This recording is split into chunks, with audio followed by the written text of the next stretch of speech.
Ishita, I think we can begin. Please introduce ma'am and start the session. Meeting है तेरी है आजा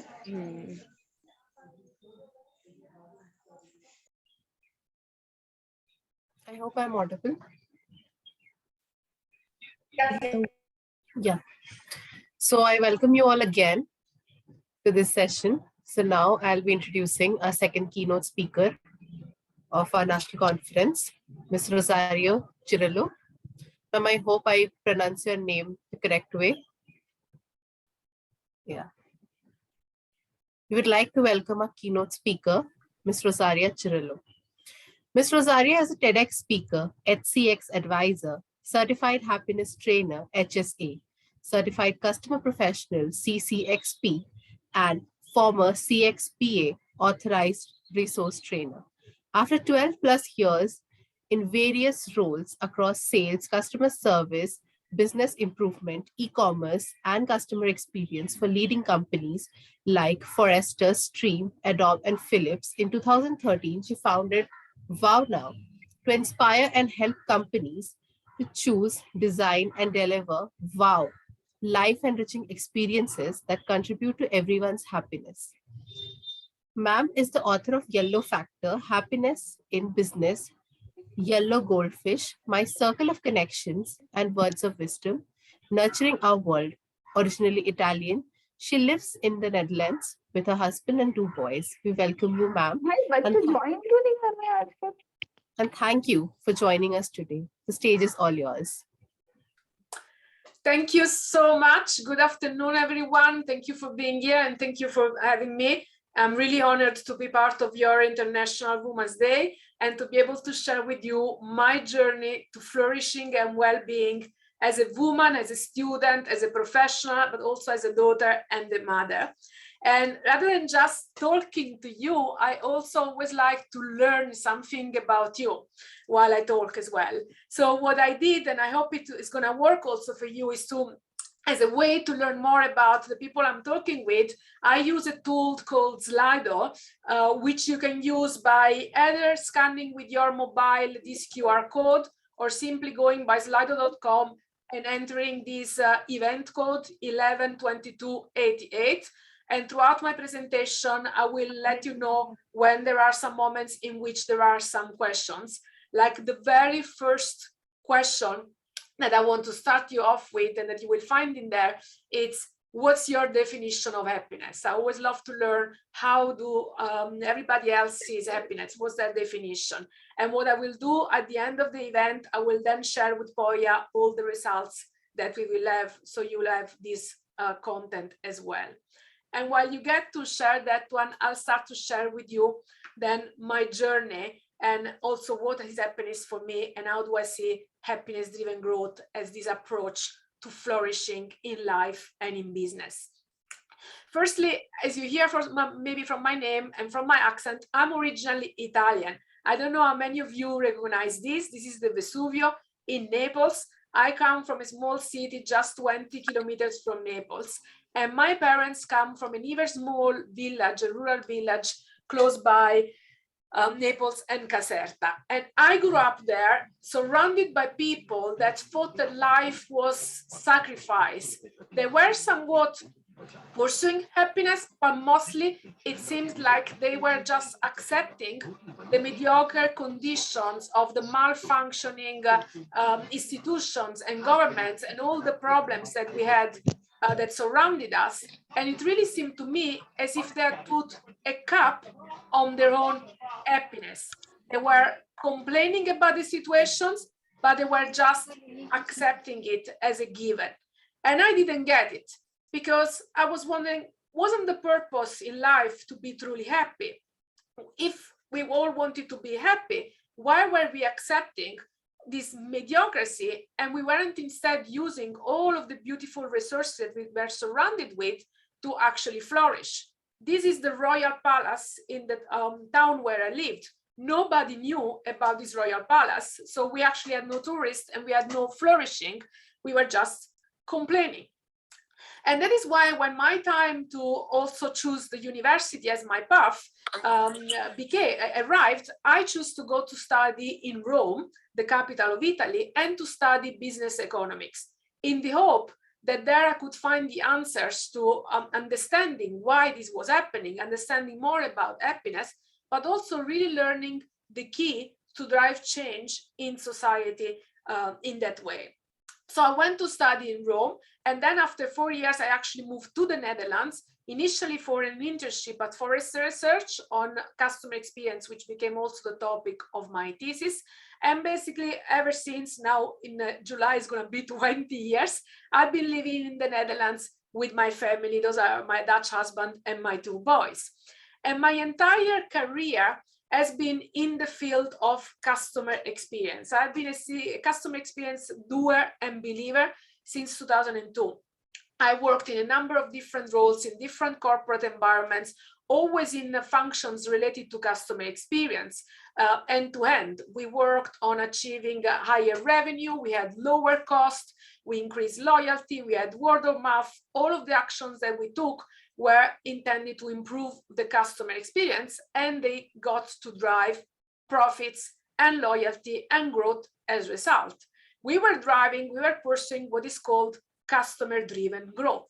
Yet, I felt that there was something missing. There was something else that must have been behind customers, simply pursuing customer-driven growth. And I could really see that instead there was more something about happiness. And my moment of truth came in 2016 when I was following a customer experience training in which the strategy that was proposed was to actually leave pain into the customer experiences in order to maximize the memorability of those experiences, somewhat misplacing the studies from Kahneman about the experiencing self and the remembering self. And that approach made me really ask the question, in which world would I rather live in? A world of pain or a world of happiness?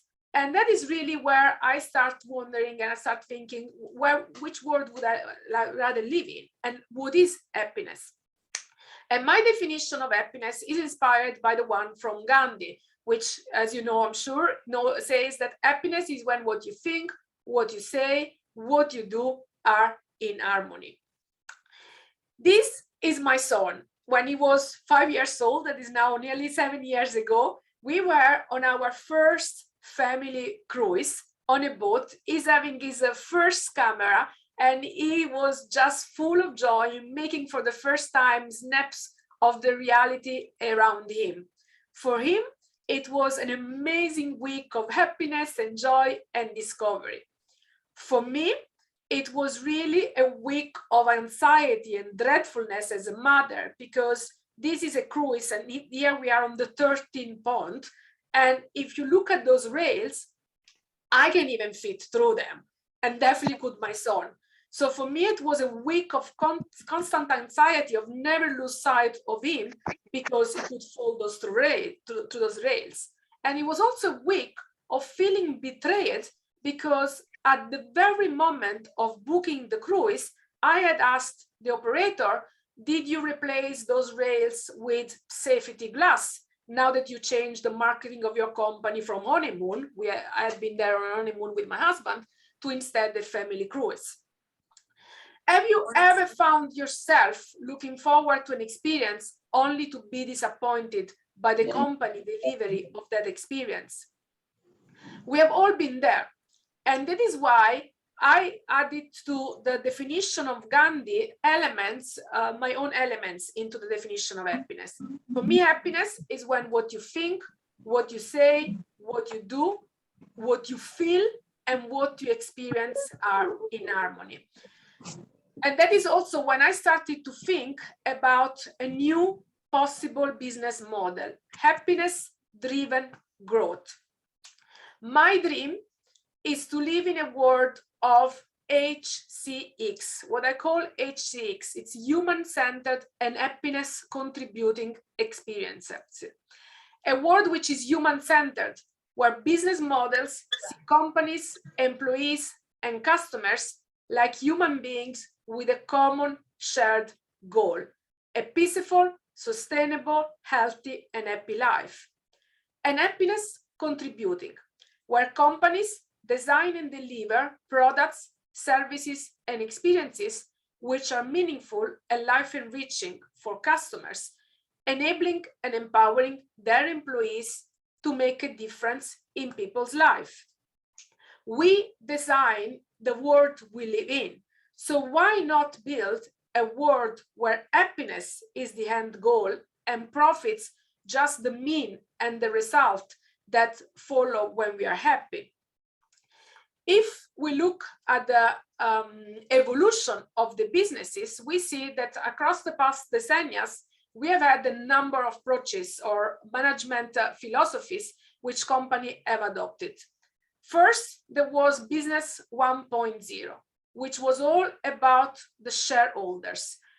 Profits was at the center. Really, the only purpose of business was to increase and maximize shareholder value. Then there was an approach 2.0, which started to put the customers at the center. Business became all about creating and keeping customers. And then we had the version 3.0, which was all about employees. So now it's about understanding how the value is created, and the value comes from the employees. So this approach suggests we should put employees at the center.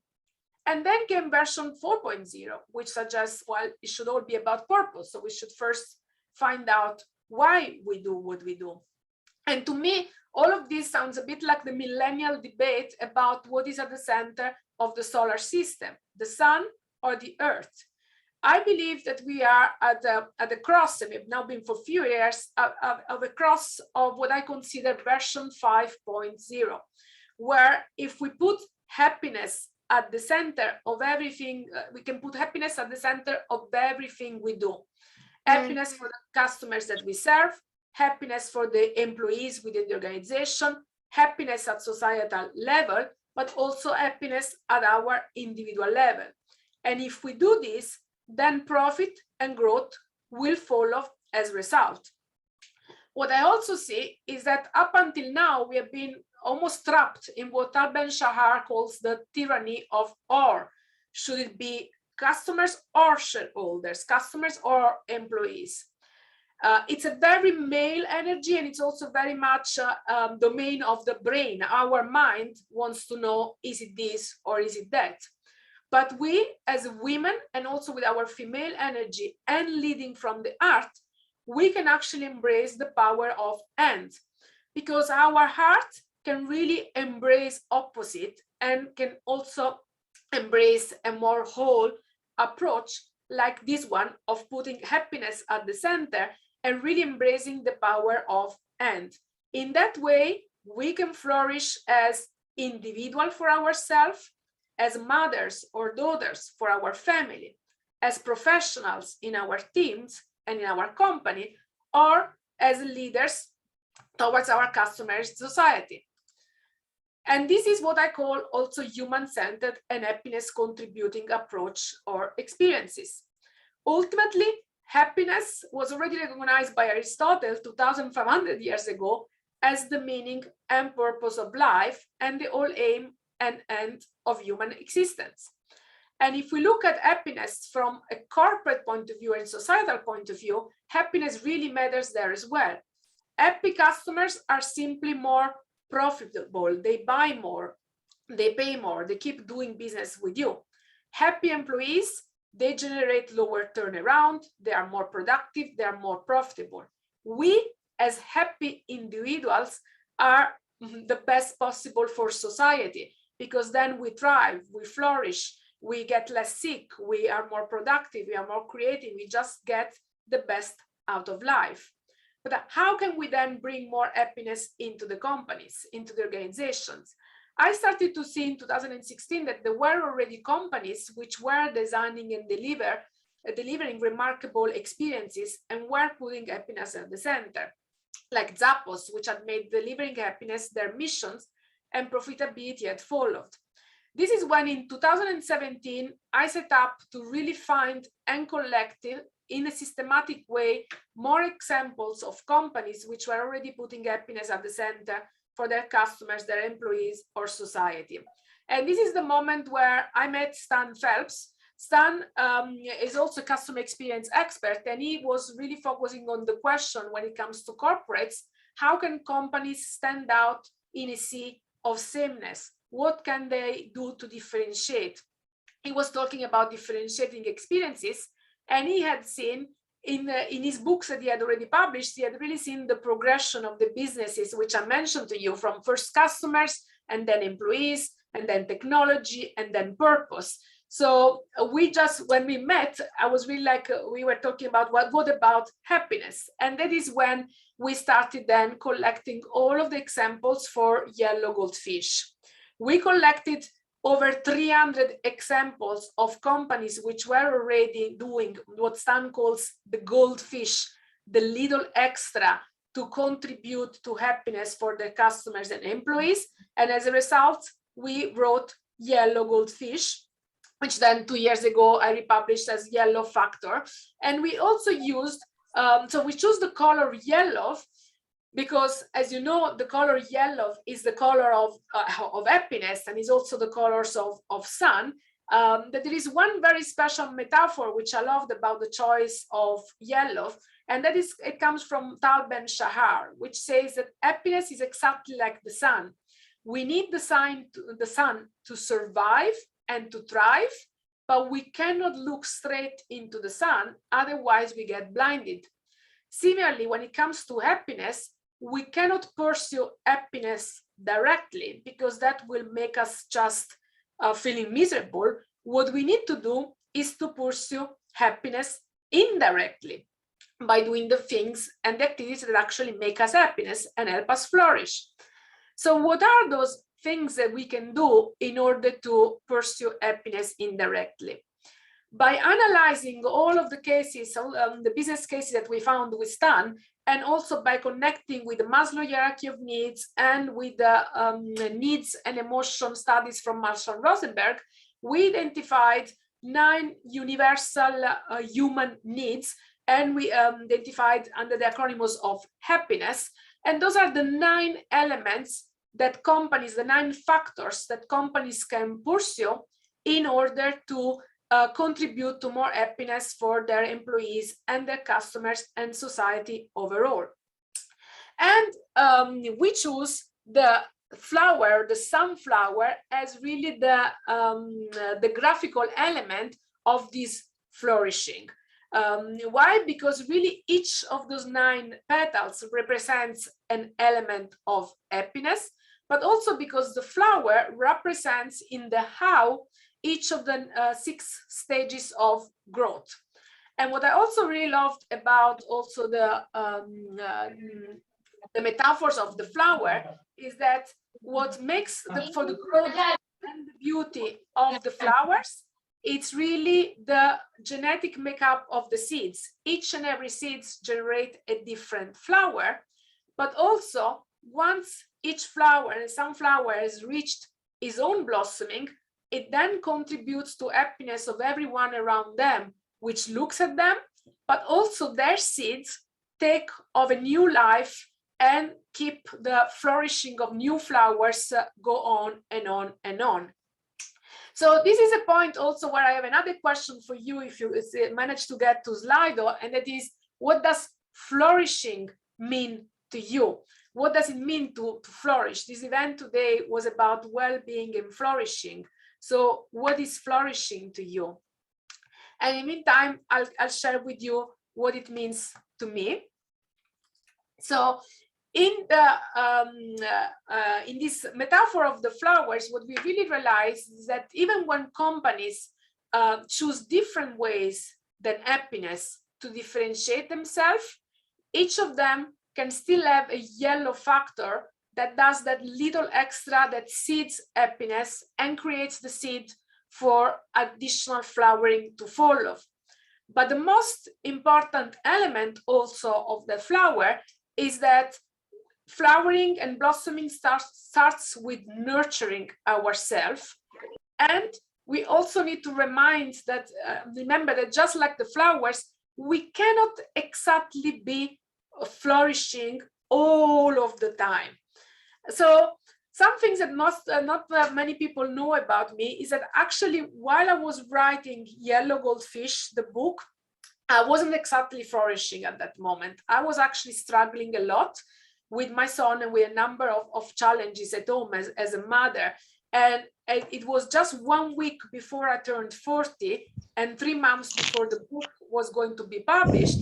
And I actually realized, I finally got diagnosed that I have ADHD. So I have a neurotypical, non-typical brain.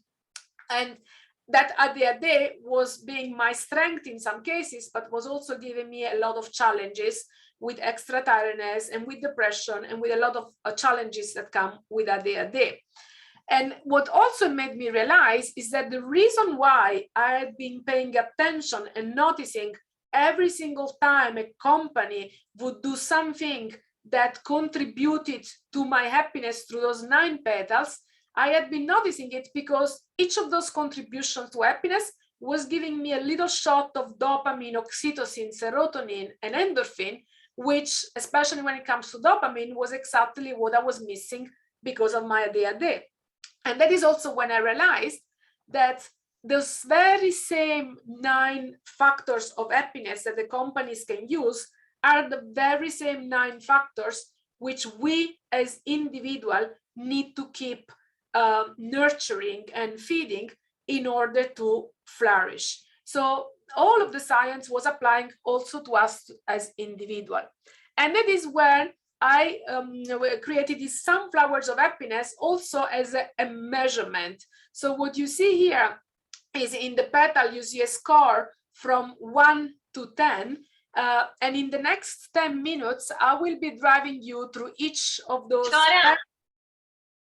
And what I invite you to do is, as I bring you a bit more through each of those petals, I invite you to note down for yourself how full is the pollen petal on each of those 9 petals. So if we look at health, how are you scoring on health on a personal level? How fulfilled are you on those petals? So starting with the very first one, this is about health. So the first element, the first factor is really about health, both as physical as a mental health, because those are really the basic for everything else that we do in life. And when it comes to the needs behind this factor, there is everything from the air that we breathe, to the food that we eat, to the exercise, to how much we rest, the sleep that we have, how much sunlight we get, the safety that we feel, especially now when we have challenges with peace, even safety becomes key. There is warmth and there is water, which we need to keep hydrating. So how much are you already cultivating this sunflower of happiness? And then some tips on how can you cultivate it. I will share it only for a few petals here. The first one, how can you cultivate health?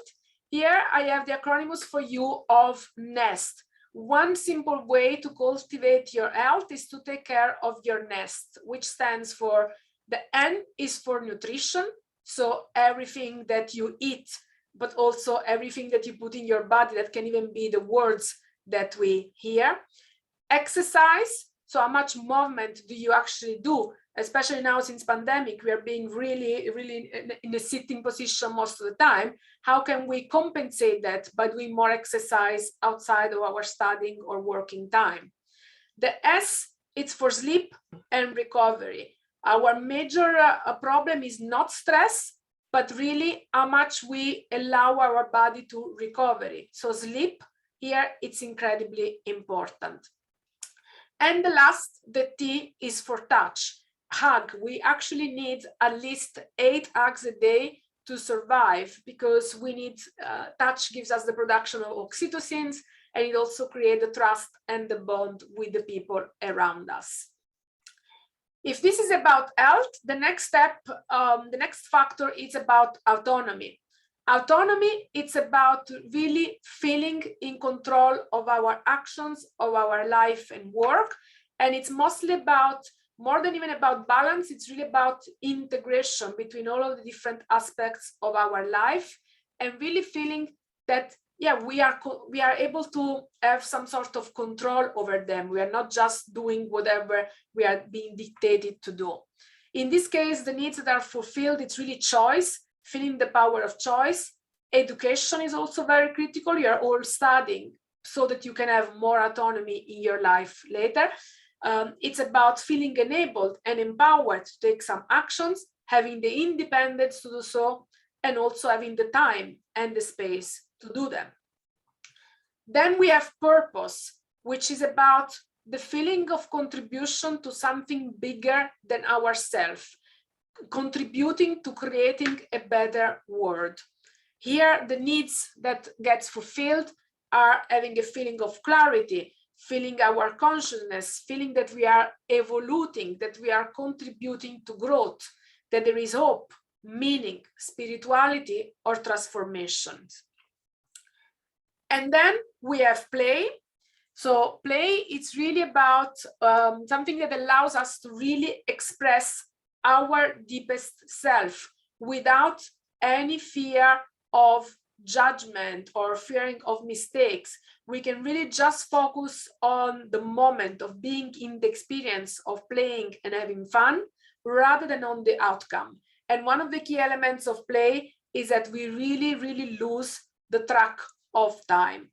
And the needs that is fulfilled is that it really gives us a feeling of adventure. It enables us to put to use our creativity. We get to discover, we get into the flow, we have fun, we laugh, we really feel spontaneous, and mostly we feel vitality.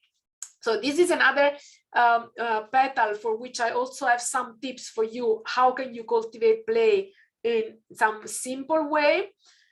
The first tip, it's really to just draw. Paint with your hands, get dirty. You can see behind me, there is also a painting. One of my favorite play activity is intuitive painting. Because in intuitive painting, I can truly lose myself and any sense of time and just paint from the art in an intuitive way without having to achieve any outcome or any results. And actually what comes out of those paintings, it then always express something that I had inside. Or you can choose to sing, dance. Improvisation theater is a wonderful way of playing. You can go on an adventure and be really like a kid. There is this beautiful movie called Yes Day. So have a yes day in which everything that happens to you, or if you have children, let them drive or you have nephews, let them drive the day. And whatever they propose, you can say yes to and see where that brings to you. And then in India, especially, this is really wonderful. I discovered only in the last few years, laughter yoga. And that is an amazing, amazing way to also cultivate play. And then we have integrity. Integrity, it's really about being true to oneself and to our own values.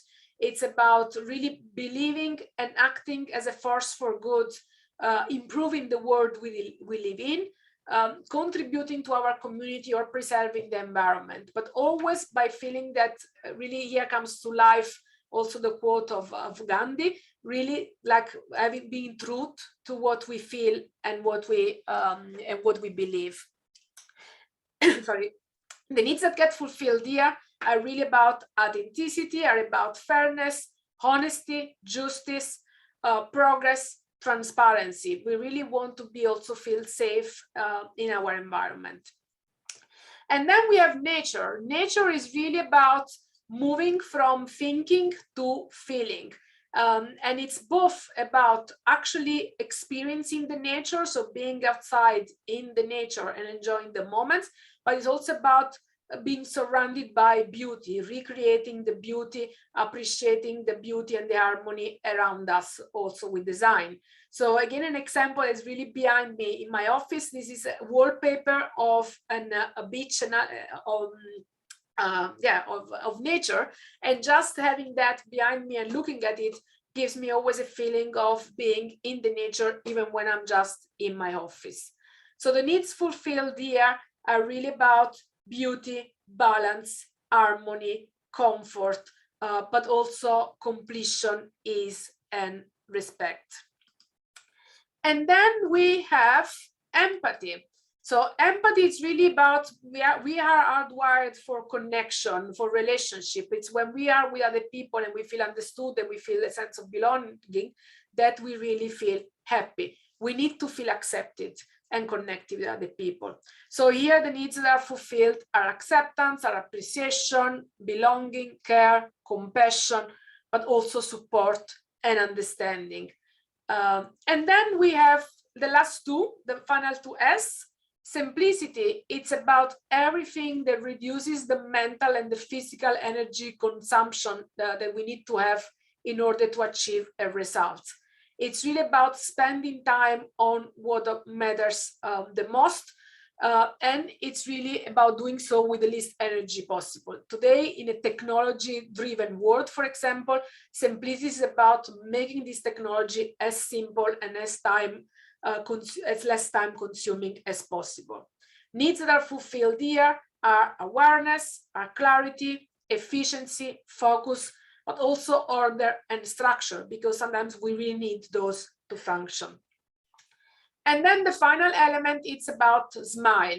Smile, it's not only about the physical smile on our faces, but it's also about celebration and gratitude, which is the most healing energy, because when we smile, we really send the message to our body that everything is fine. We rebalance, we can cultivate health and vitality, and we really feel inner joy and connection. So the needs that are fulfilled here is everything related to appreciation, to celebration. It's part of kindness, but it's also here it's also about sometimes mourning, because really sometimes we need to celebrate the good, but sometimes we also need to celebrate the cycle of life and death and what we also get to lose. That's also just with the flowers. Sometimes part of the flourishing, it's also losing the seeds or the petals and then being reborn. And so this is the last petal, and here there is a final also tip on how can you cultivate more of the petal of smile, which has an immediate effect also on health. Some of the elements here, it's really heart-focused breathing and meditation. Loving kindness meditation, inner smile meditation are great ways to practice gratitude and therefore to bring an inner smile, but also a real smile. And once again, laughter yoga, which for me, it's really like, I call it a super factor, because actually it's really a way to nurture all of the 9 petals.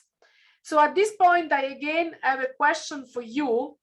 I don't see many people on Slido, so I'm not sure that it's working, but you can also, if it's easier for you, you can also share it in the chat. If you go in Slido, you'll find these questions. The question is, which petal has the most pollen for you right now? And the other question I invite you to reflect on is also, which petal has the least pollen for you right now? Because asking those 2 questions will also enable you to also identify what is that you need now to actually flourish more. And I'll share with you later also a link on my website. You'll find the link to a blog post where you can actually read in details all of the tips, much more details that you can use to cultivate the entire sunflower of happiness.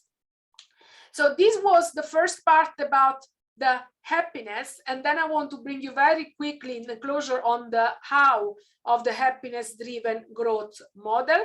So what I choose here, I choose an example of empathy and how a company has brought empathy into life, into the organization. This company is called KPN. It's a major telco company in the Netherlands, like you can imagine any telco company in India. And what they found from their data was that they were having a very high number of cancellations of their subscriptions for mobile, for television, for telephone.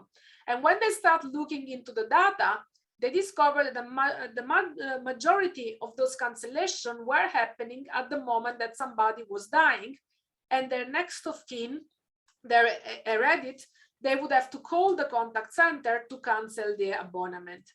So what they did, and those are the 6 elements, 6 components of the driven part of the model, they defined the problem, and then they start researching why is this happening and what can we do to improve the process. Because what I discovered is that then when the customers would call the contact center, the people at the contact center were trained to avoid cancellation. So they would ask questions like, what kind of offer can we make you in order for you, for us to keep you as a customer?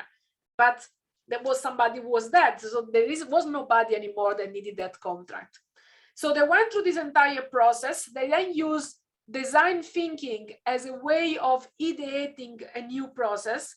And as a result, they created a completely new, dedicated connection center, only dedicated to handle the calls of the people which were calling when somebody in their family had died.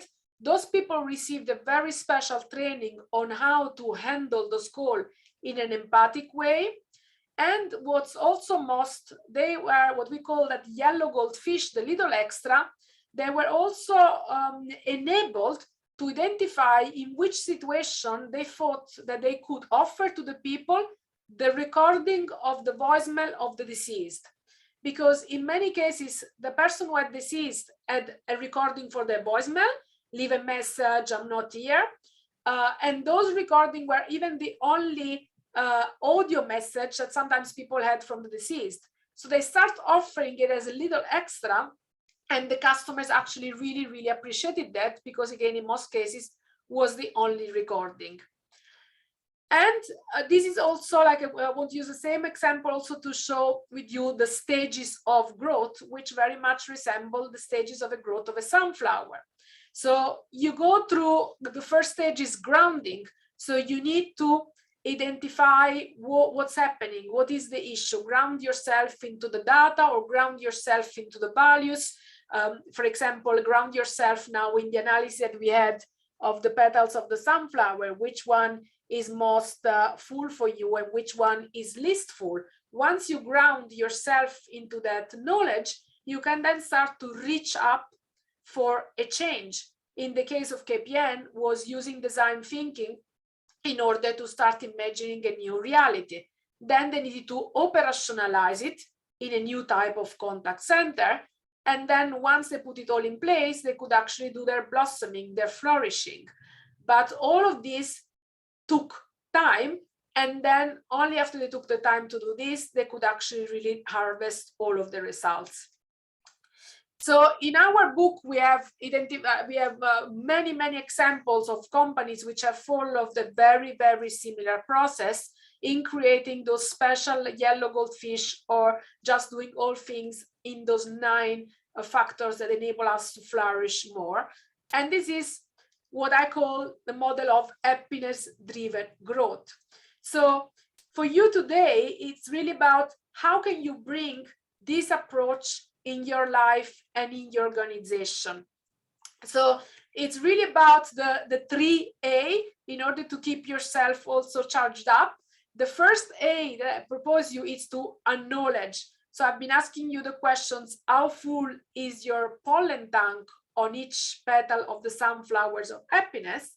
But then the next question is also, what are your key yellow factor inwards and outwards? So what is the most important yellow factor for you inward? For example, for me, it's both play and smile.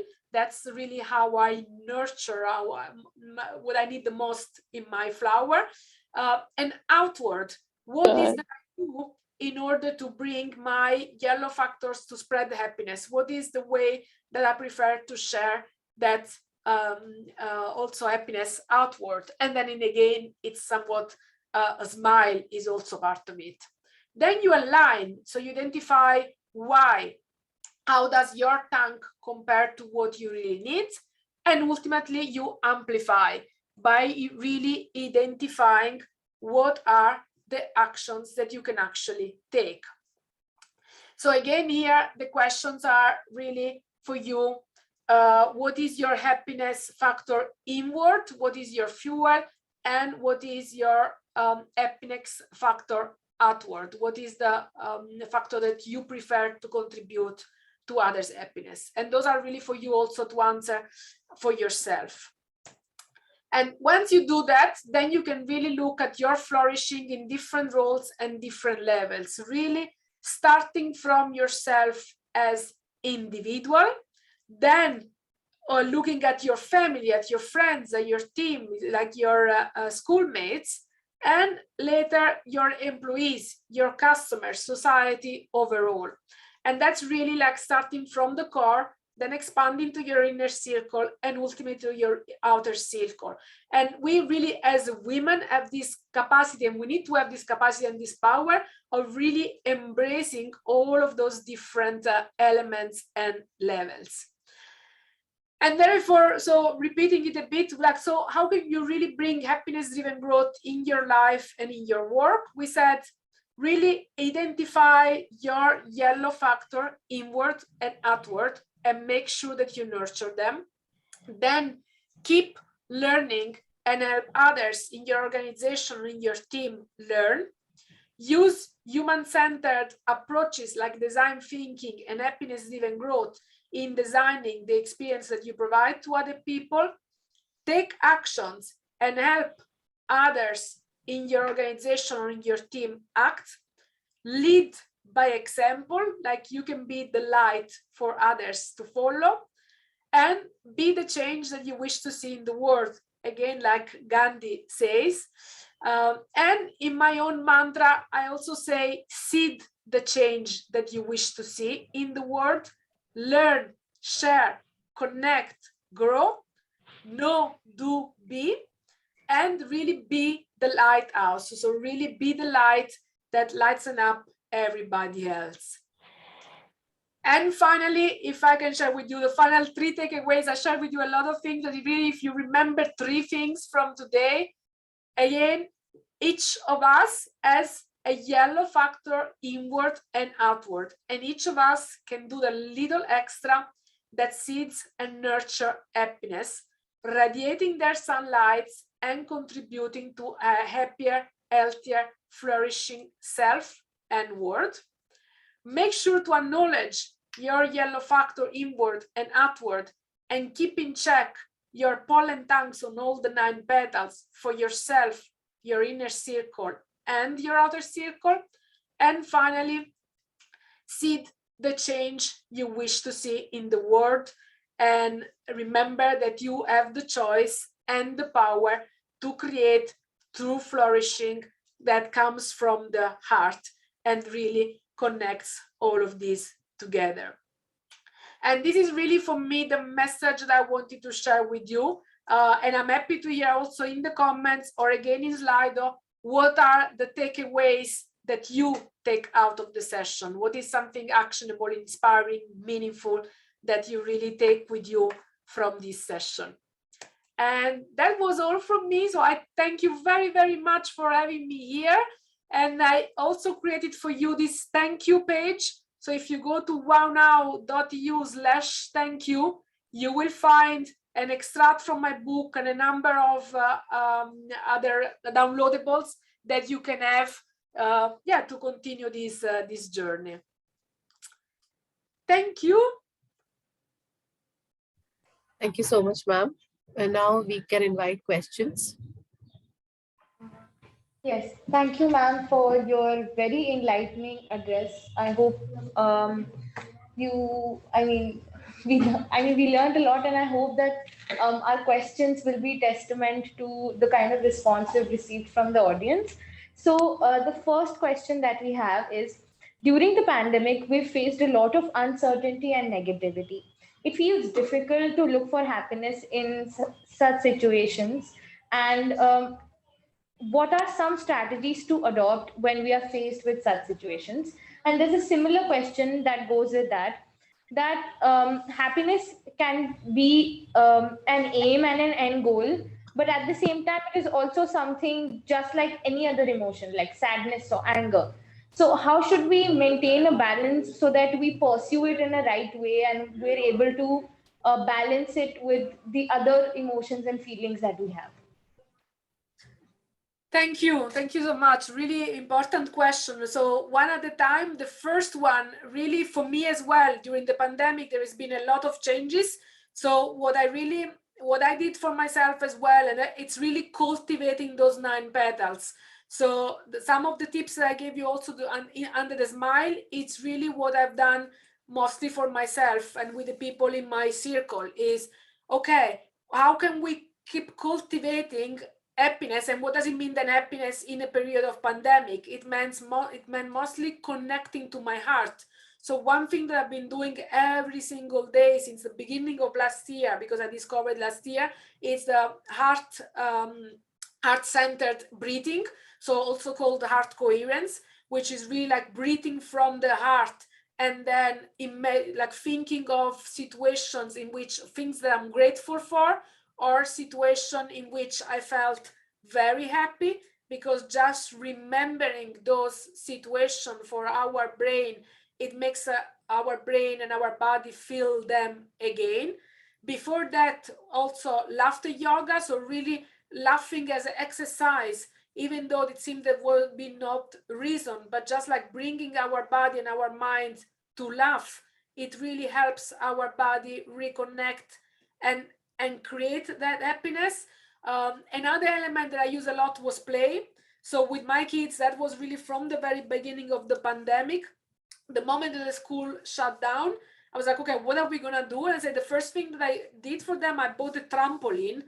We were lucky to have a small garden, so we got a trampoline, and the trampoline became the place where my kids could play even when they could not get out of the house, just jumping.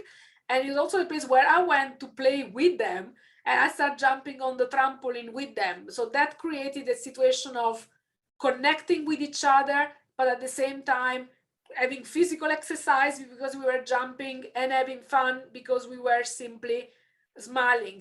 So really find a way, and that's why I'm so on the 9 petals. For me, it's really like what, and those petals are not the same for everyone, but it's like which one is most important for you, and then nurture that petal. And by nurturing that petal, the other one will also start to be filled as well. That was the first question. I don't know. Let me first check. Does that answer that first question? Absolutely, it does. Yes, I think that's very helpful, and the insights you shared from your own life sort of help with visualizing what you're trying to say. And the second question on the emotions, I often talk also about that one. Today I didn't due to lack of time, but like the way that I see emotions is I don't look at emotion as positive or negatives. That's really from Marshall Rosenberg. I learned that. I look at emotion as pleasant or unpleasant. I look at emotion as emotion we feel when our needs are met or when our needs are not met. And I look at emotion as enriching versus draining. So, and I say all of emotions are welcome. It's fine. Sometimes it's fine to feel sad because that's what we feel. And sometimes when we feel sad, that sadness can also be an information because it can tell us that we are feeling sad because one of our needs is not being met. So there I use something I call the RAIN practice. I recognize the emotion, I accept it, the A, and then I investigate the needs behind that emotion, and then I nurture that need, which brings me then back to the 9 petals of happiness. Because it might be that I feel very, very sad because I miss autonomy. So also to give you an example that I realized during the pandemic, before the pandemic, I had a business car. I had a car that I had registered on my name that I could only use for business. And to avoid paying taxes, I could really only use the car only for my work, which means I could not use the car to go to see a friend or to bring my kids somewhere. And I did not realize until the pandemic came, and I then sold the car and lately got a very small electric one. I didn't realize how much not having anymore a business car, but having a small car that I can use whenever I want to go see my friends or bring my kids somewhere, I didn't realize how much it impacted my autonomy. It was just something that I had built it in my daily routine, and I did not realize it. And now it's like whenever I can, finally after the pandemic, I can see friends, I can just go like, oh, and I can drive to you without any issues. So I can come and see you, no problem. And I realized, oh my God, how did I not notice that had created an obstacle for me? So yes, I was sad because I was missing my friends, and then I could not see my friends because I did not have a car that I could use to go and drive in them. So removing that then allows me now to have more autonomy to just go and see my friends. Does it again help with your questions, or do you have a follow-up question on that? Yeah, I think that's really helpful, and the RAIN framework that you sort of mentioned ties the whole thing together with the 9 petal theory. So yes, that's very helpful. One last question. This is one more thing that I have is, since we are college students and young adults, it's very easy for us to attach our self-worth with how we perform academically or how we do in studies and things like that. So it's sometimes difficult to disassociate your your idea of happiness from external factors like performing well on tests and things like that. So how should we tackle such things to make sure that we learn from them, but at the same time it doesn't hamper our happiness in the long run? That is again a very, very deep question, and it is something also that sometimes I still also struggle. It's like sometimes it's like we all want that recognition. So it goes back to acknowledging, why is that recognition important for me? Is it because I want to bring more my voice into the world, or is it because I have a fear or a judgment, or does it mean that it's an expectation? And then is that expectation from myself, or is that expectation from somebody else? And the other thing is also, and is that expectation also just from culture? Like I grew up, for my parents, grades were incredibly important. And for me, grades were also very important. But I studied, first of all, because I was curious and I wanted to learn, and the grades also came. But it was also still very, very important. So that it's also for me real. And then now in the business world, I realize, oh, but there are no grades, Sure, sometimes, and I will ask you, I can ask, how valuable did you find this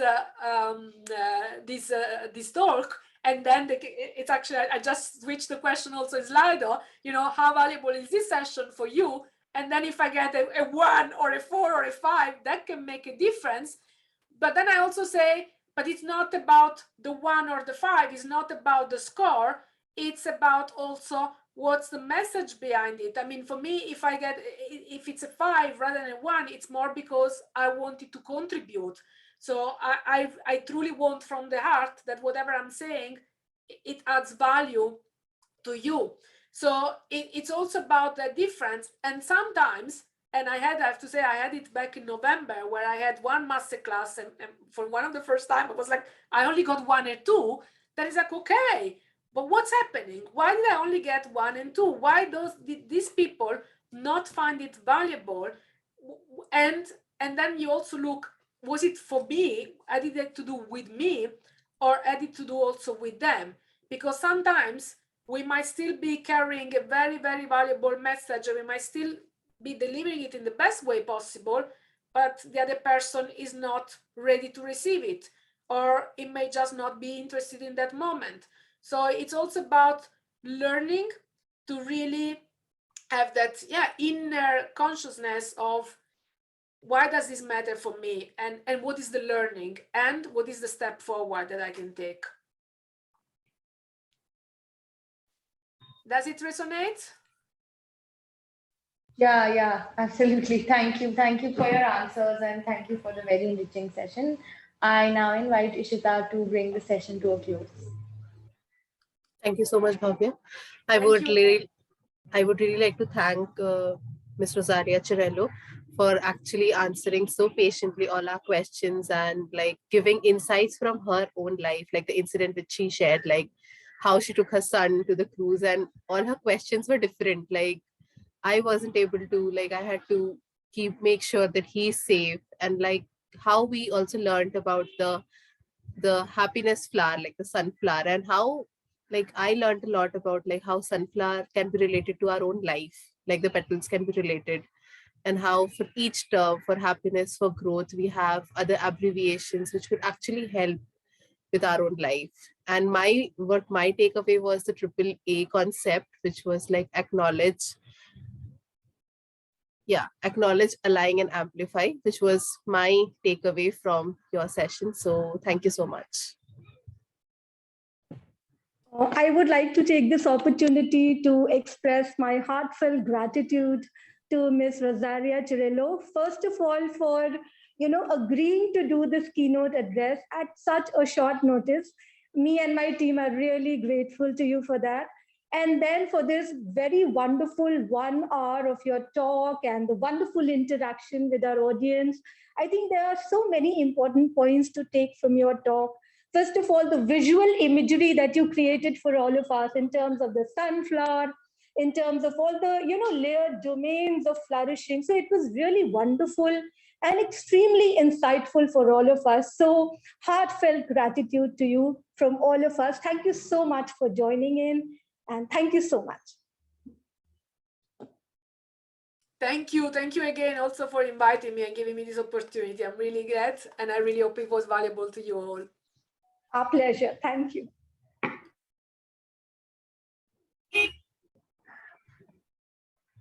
Thank you so much, ma'am. I would now invite Bhavya Pandey, President, Women's Development Cell, Daulat College, for the valedictory session and move towards the conclusion of the conference. Thank you. WDC DRC takes immense pleasure in extending our gratitude and regard to our keynote speakers for today, Ms. Rosalia, and our earlier session on which was taken by Dr. Susie Green. We are also extremely grateful to our respected principal ma'am, Professor Savita Roy, our respected vice principal ma'am, Professor Sarita Nanda, our respected bursar ma'am, Dr. Pooja Jain, and our convener, Dr. Pooja V. Anand ma'am. We are also deeply grateful to all the dignitaries, our faculty members and students, as well as WDC cabinet members for joining us today.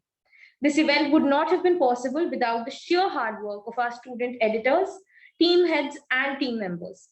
We would also like to take a moment to thank our partners for the event, our educational partner, HomeFlick VGrow, our eyewear partner, MacV, our gifting partner, Inayat, our gifting partners, Korean Enoi, Live Bindas, and Choco Rush.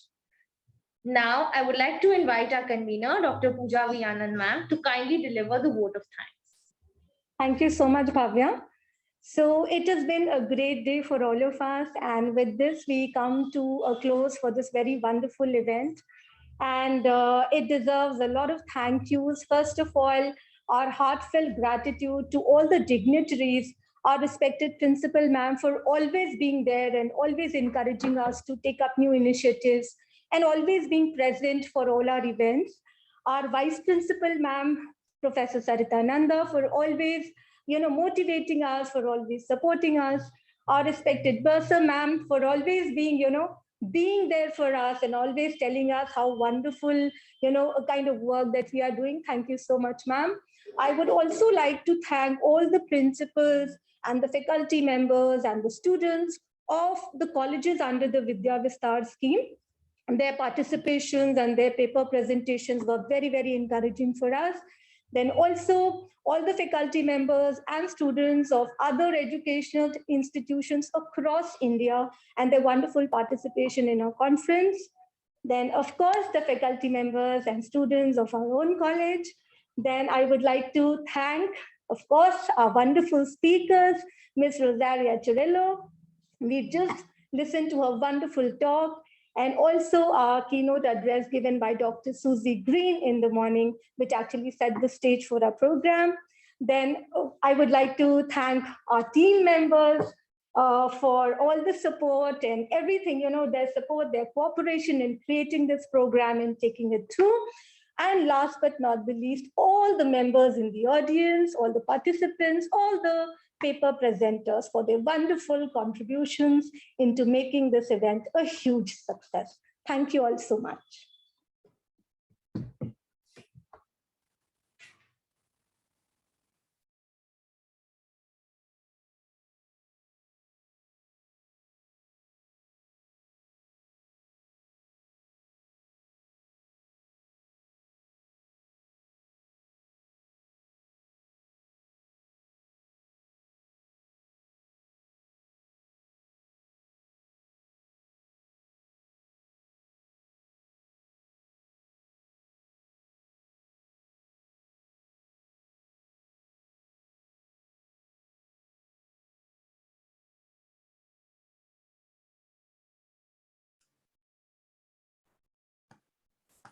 Bye. Bye, ma'am. Thank you so much for joining us. Before we conclude the afternoon, I would like to highlight that the e-certificates of presentation will be sent out to